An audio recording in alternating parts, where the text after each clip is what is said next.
tayo.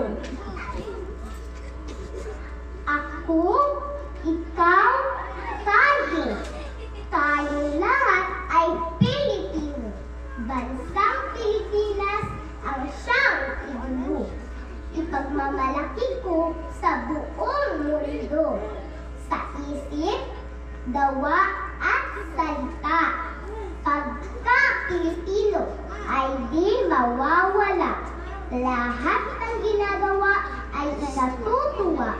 Bansang Pilipinas na iyong mutya.